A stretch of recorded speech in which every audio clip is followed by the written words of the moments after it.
you for our family, our friends, our guests who are here, our friends. Please guide us, that your Spirit may dwell here with us. I thank you and I pray this in the name of everyone here and in your Son's name. Amen.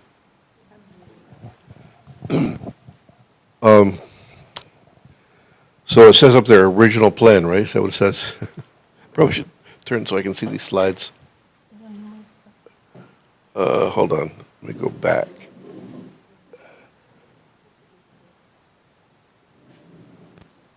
Why is it not doing anything?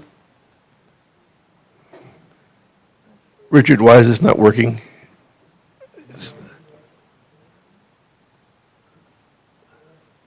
Okay, there we go.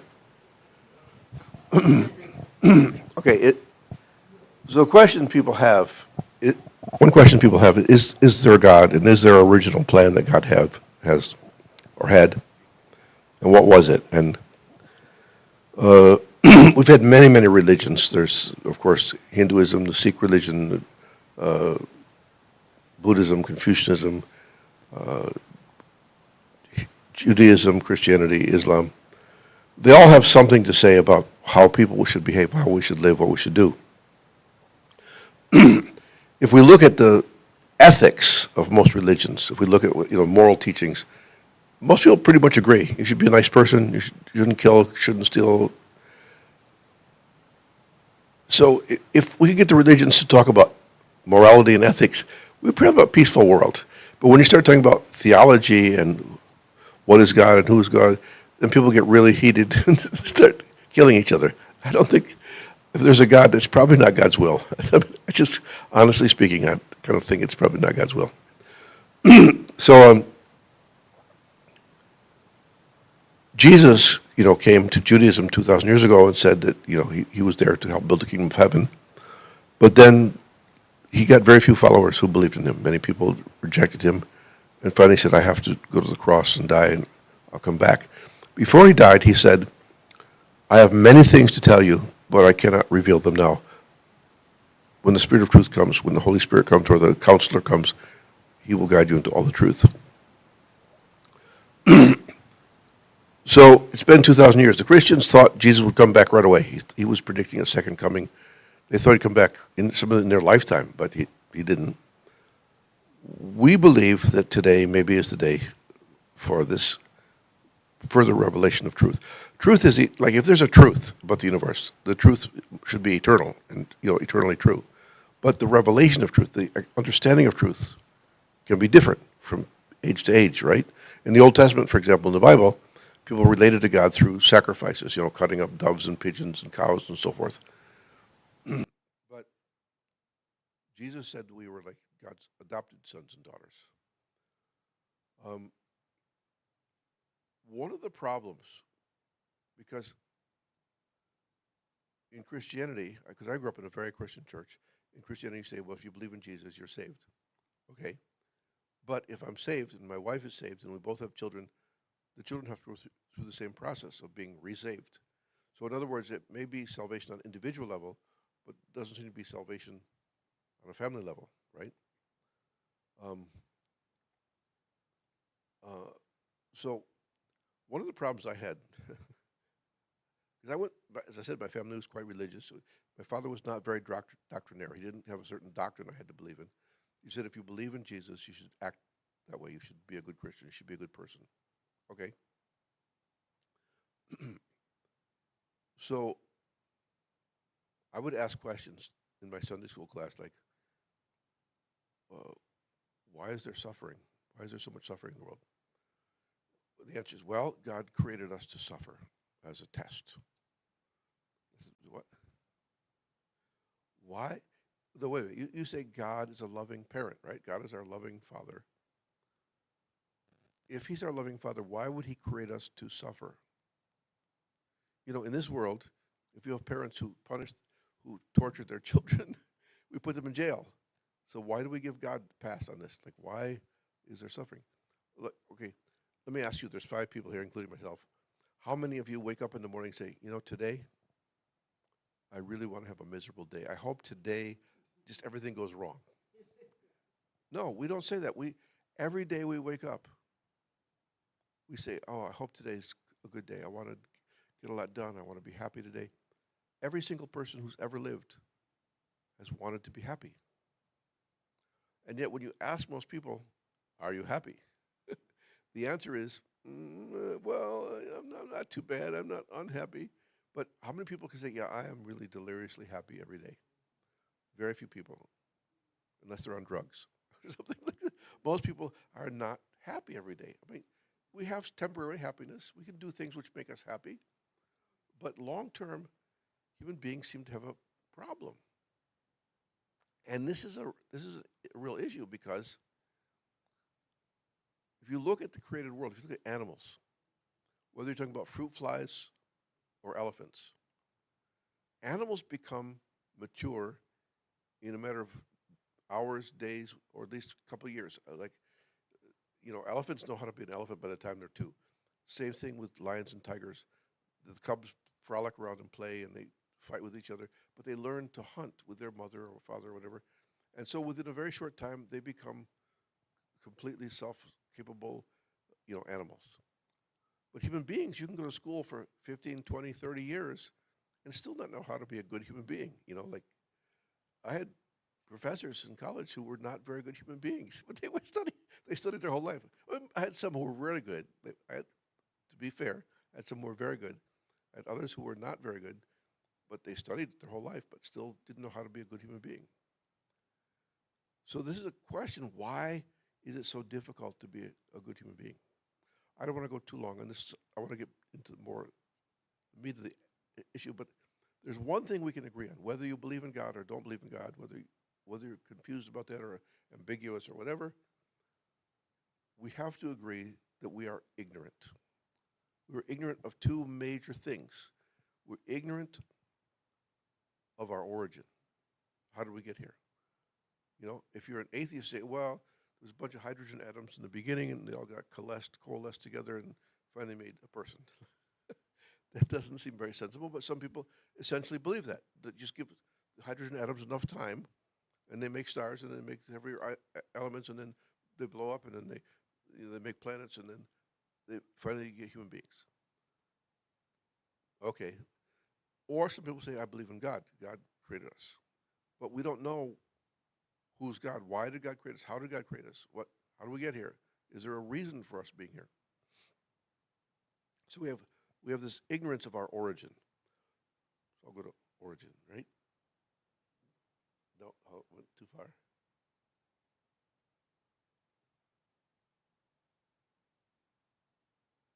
It's not going back.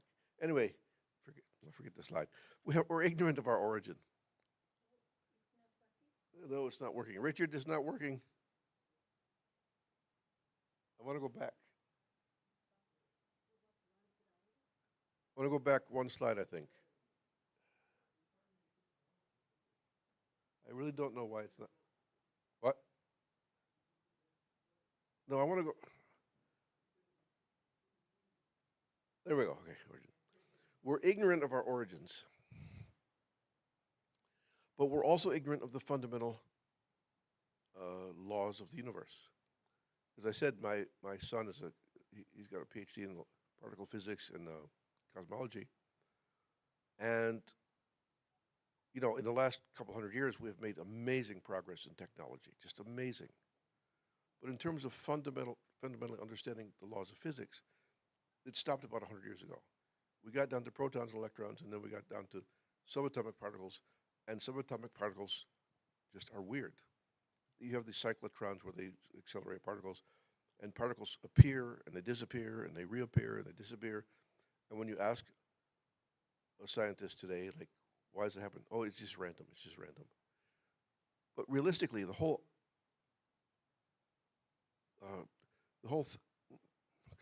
endeavor of science is based on the idea that nothing is random. Everything has a cause and effect. You're trying to find the cause for the effect.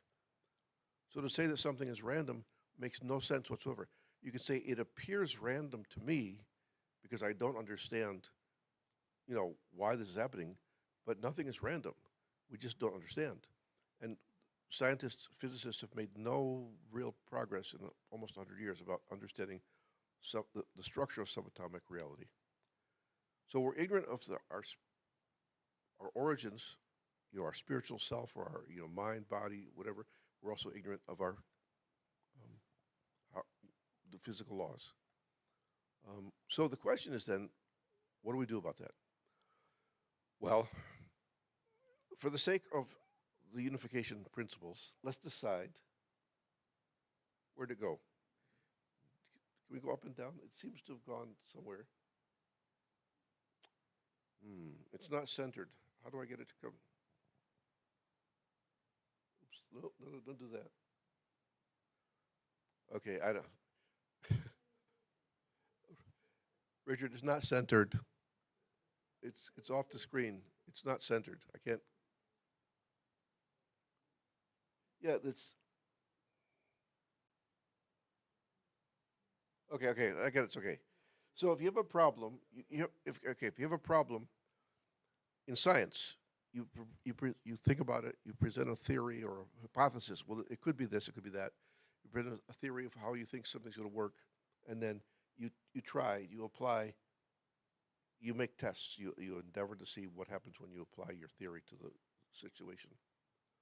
So if we start out our endeavor here to understand the universe around us, let us assume, for the sake of argument, that there is a God, and God created us. So then what does that mean? How does that work? If God created us, okay, the hypothesis is that God exists. And then, since God exists, what does that mean for us? Well, if we look at the universe, it consists of energy, right? E equals mc squared. Everything is either energy or matter. In the book of Romans, chapter 1, verse 20, St. Paul says,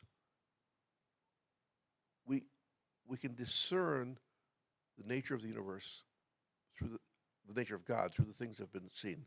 He said we can see God in the things that have been made, so therefore we have no excuse to say we don't know about God. If we just look at the universe, we can figure out what's going on in the universe. So if we look at the universe, we see that we can find the solutions to our problems by examining what the universe tells us about the nature of God. So, first of all, God is a creative force, and God creates everything through his energy.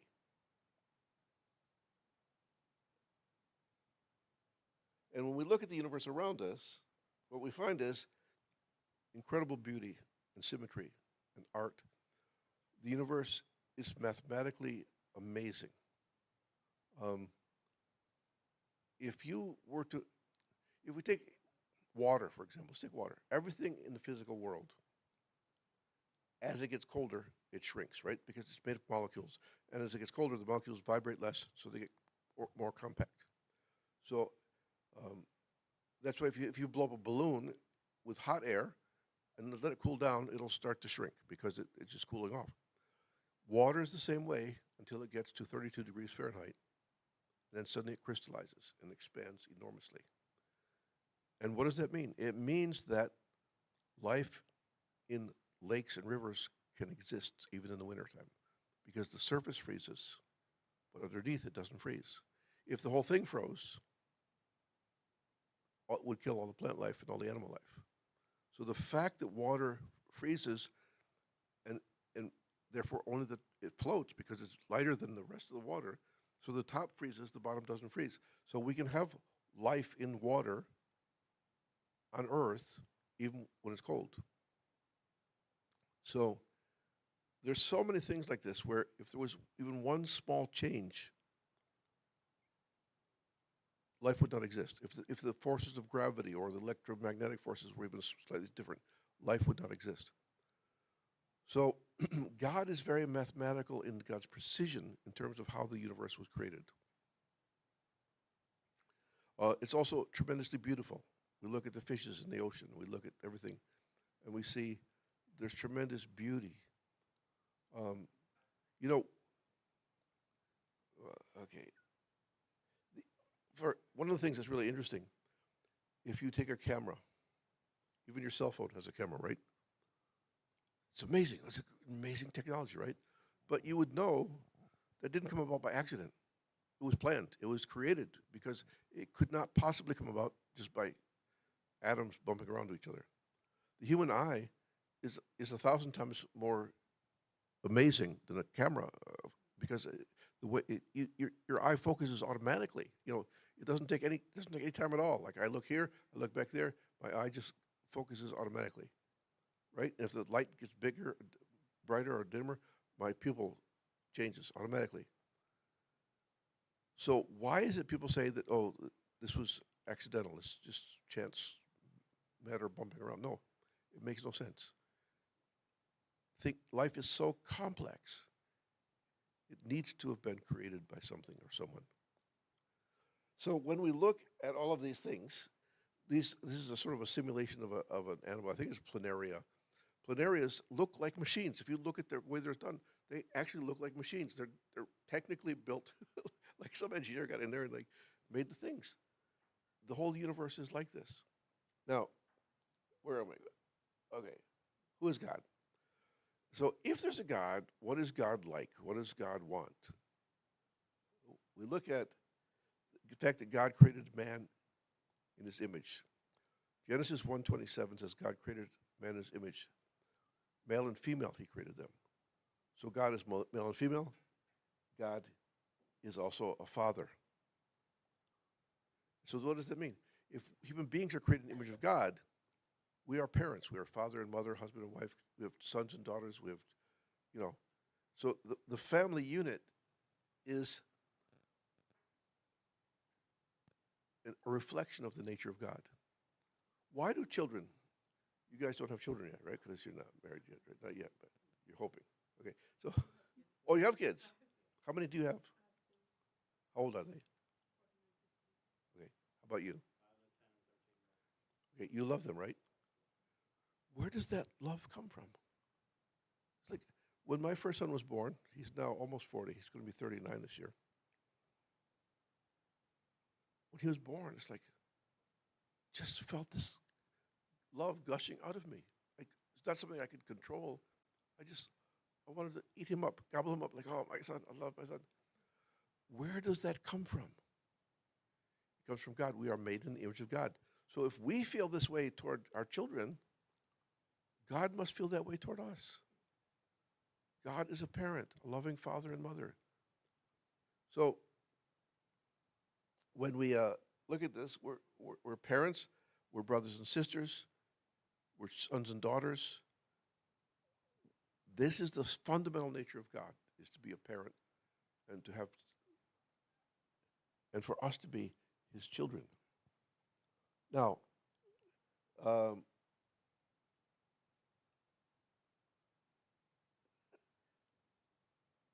if you look at the whole universe, it's not just human beings. Everything in the universe exists in pairs, right? In human beings, you have male and female. Animals, you have male and female. Plants, you have male and female plants. On the lower level, you have molecules. You have cations and anions. You have positive ions and negative ions. You have positive protons and electrons. From the very highest to the very lowest, everything is built in paired relationships. I don't know if you know Richard Feynman. He was America's first homegrown Nobel Prize-winning physicist. He discovered a lot of the stuff having to do with quantum physics, and he, in his writings, one of the things he said, to summarize, is everything in the universe exists simply as positive and negativity and light. Everything exists, positivity, negativity, and light. You can just boil it all down to that. That's what it is. And everything in the universe is like that. It's just positive, negative, and light. But there's something different. There's something deeper that scientists have not talked about so much, which is this, which is everything has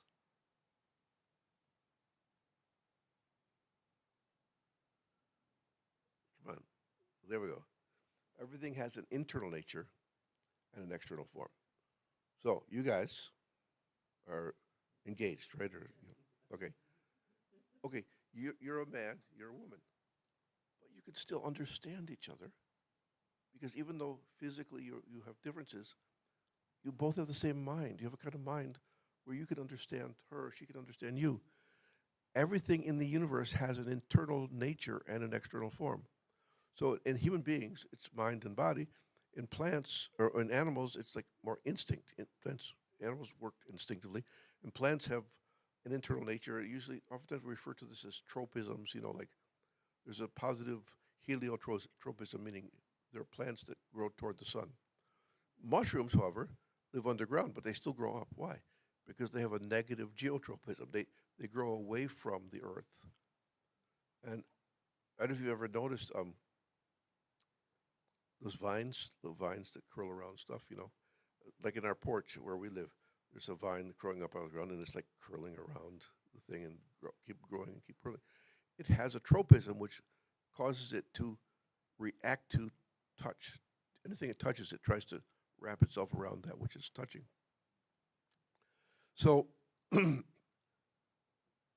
everything, and we think about it, molecules, atoms, protons, electrons, all have some kind of internal nature. People don't think about this, but why is a proton attracted to an electron? Why is an electron attracted to a proton? There's something about the very nature of that element that causes it to be attracted to this opposite thing.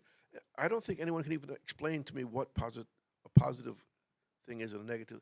We label them, but we don't know what it means. We just know that, well, they're attracted to each other. So we'll say this one's positive, that one's negative. We could say the opposite if we wanted to. We could say the proton's negative and the electron's positive. I think they assume that positive means bigger. So the proton's bigger than the electron. So that's why we say it's positive and the electron's negative, because it floats around the proton. But there's something in the electron, there's something in the proton which causes them to be attracted to each other. So in other words, if we look at this, if we look at the nature of the universe, then we can see what happened to my screen.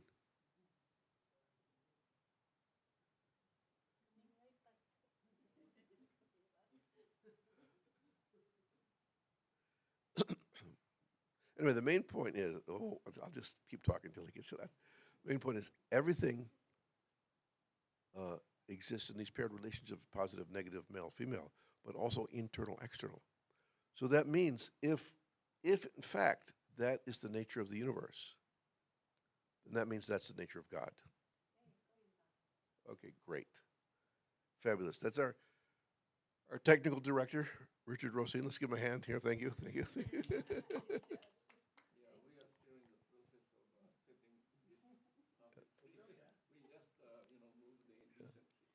Yeah. So anyway, now, okay, what's that say now? Okay, this is what I was saying earlier.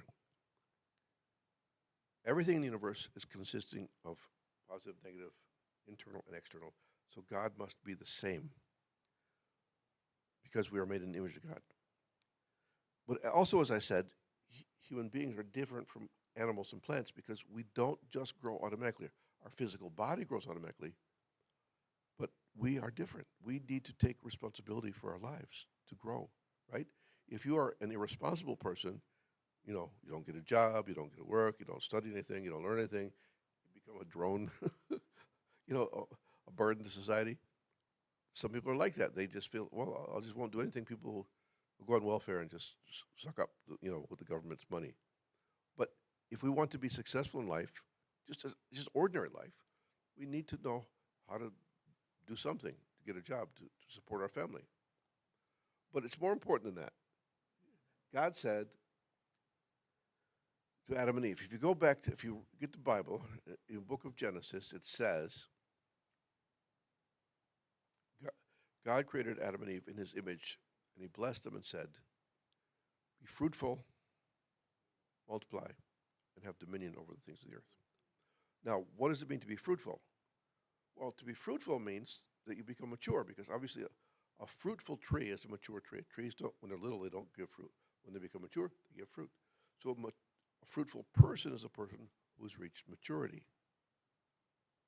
So we call these the three great blessings. To be fruitful, to multiply, and have dominion. So a person becomes fruitful, they become mature. Then they get married, have children.